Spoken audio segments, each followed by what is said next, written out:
आज Doubtnut app download करें। Doubtnut पर अपने सभी गणित, रसायन विज्ञान, भौतिक विज्ञान और जीव विज्ञान के डाउट्स का करो सफाया। बस प्रश्न की फोटो खींचो, एक ही प्रश्न को क्रॉप करो और तुरंत वीडियो सोल्यूशन पाओ। अभी डाउनलोड करें। हेलो दोस्तों, क्वेश्चन दिया गया है 16 ग्राम ऑक्सीजन में उपस्थित अणुओं की संख्या निम्नलिखित में किसके बराबर है।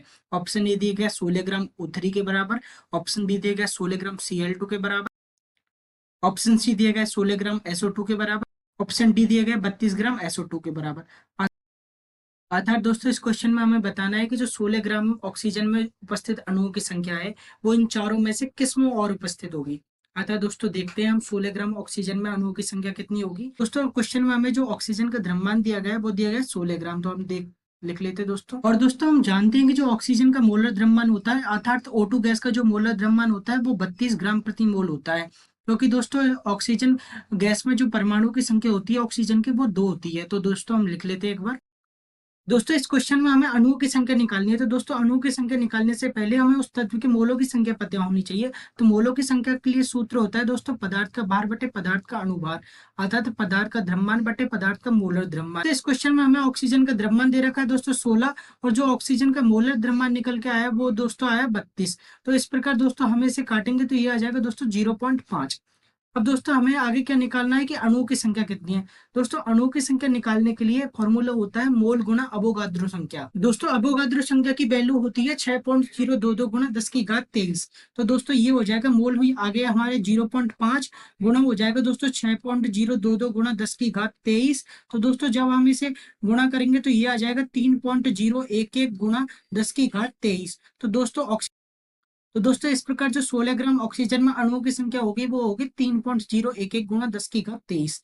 तो दोस्तों हम सारे ऑप्शंस को चेक करते हैं, अर्थात इन सारे ऑप्शंस में अणुओं की संख्या निकालते हैं। तो पहला दिया गया दोस्तों 16 ग्राम O3 ग्राम O3 में जो O3 का द्रव्यमान दे रखा है वो दे रखा है 16 ग्राम, और दोस्तों O3 का जो मोलर द्रव्यमान हो जाएगा वो दोस्तों हम निकाल लेते हैं। तो हम जानते हैं कि एक ऑक्सीजन का जो परमाणु भार होता है वो होता है 16। तो दोस्तों ये हो जाएगा 16 गुना 3। तो दोस्तों ये आ जाएगा O3 का मोलर द्रव्यमान 48 हमारे पास। तो दोस्तों इस प्रकार हम O3 के मोल निकाल लेते हैं। तो दोस्तों मोल बराबर होता है पदार्थ का द्रव्यमान बटे मोलर द्रव्यमान। तो पदार्थ का द्रव्यमान दोस्तों 16 ग्राम है, तो ये हो जाएगा 16 बटे दोस्तों ये हो जाएगा 48, मोलर द्रव्यमान 48।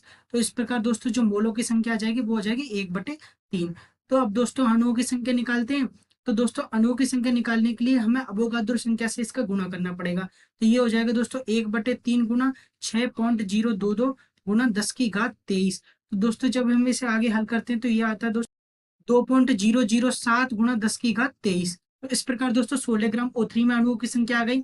इसी प्रकार दोस्तों हम ऑप्शन बी देखते हैं। ऑप्शन बी है 16 ग्राम Cl2। तो दोस्तों 16 ग्राम Cl2 देखते हैं हम। तो इस प्रकार दोस्तों Cl2 का जो द्रव्यमान दे रखा है वो दे रखा है 16 ग्राम। तो दोस्तों हम Cl2 का मोलर द्रव्यमान निकालते हैं।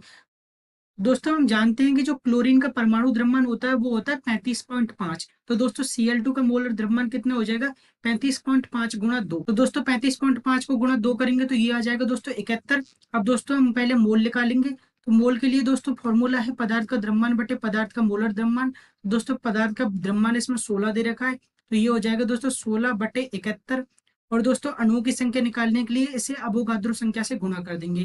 तो ये हो जाएगा दोस्तों 16/71 गुना 6.022 गुना 10 की घात 23। जब दोस्तों हम इसे सॉल्व करेंगे तो आ जाएगा 1.357 गुना 10 की घात 23। दोस्तों इस प्रकार 16 ग्राम Cl2 में अणुओं की संख्या आ जाएगी 1.357 गुना 10 की घात 23। तो दोस्तों हम आगे सॉल्व करते हैं ऑप्शन 3। इस प्रकार दोस्तों 16 ग्राम SO2 में SO2 का द्रव्यमान हमें 16 ग्राम दे रखा है। अब दोस्तों हम SO2 का मोलर द्रव्यमान निकालते हैं। तो दोस्तों SO2 का मोलर द्रव्यमान निकालने के लिए S का जो परमाणु द्रव्यमान होता है वो होता है दोस्तों 32, और जो ऑक्सीजन का परमाणु द्रव्यमान होता है वो होता है दोस्तों 16।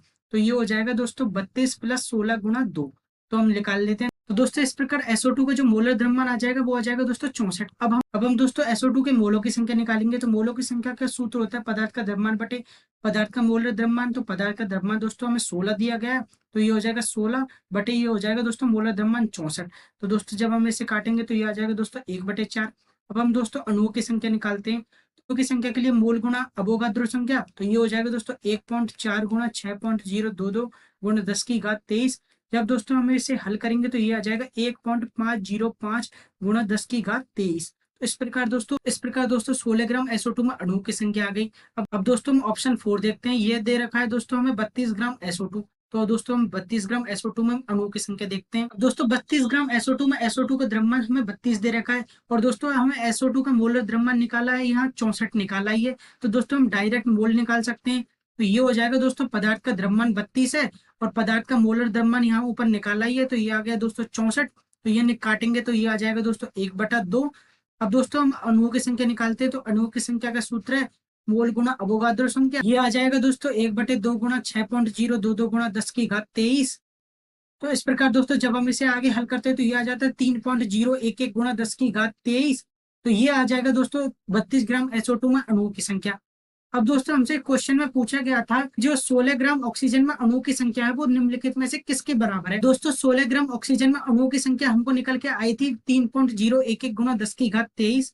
अब जो दोस्तों निकल के आई है 3.011 गुणा 10⁻23 वो 32 ग्राम SO2 में भी यही संख्या निकल के आती है, अर्थात यही अणुओं की संख्या निकल के आती है 3.011 गुणा 10⁻23। तो इस प्रकार दोस्तों हम कह सकते हैं कि जो इसके option A, option B, option C है जो गलत हो जाएंगे और ऑप्शन डी है वो इसका करेक्ट आंसर होगा। तो यही हमारा आंसर हो जाएगा। धन्यवाद दोस्तों। कक्षा 6वीं से 12वीं से लेकर नीट, IIT, JEE वो एडवांस के लेवल तक 1 करोड़ से ज्यादा छात्रों का भरोसा। आज ही डाउनलोड करें डाउटनेट ऐप या व्हाट्सएप करें अपने सारे डाउट्स 8400 400 400 पर।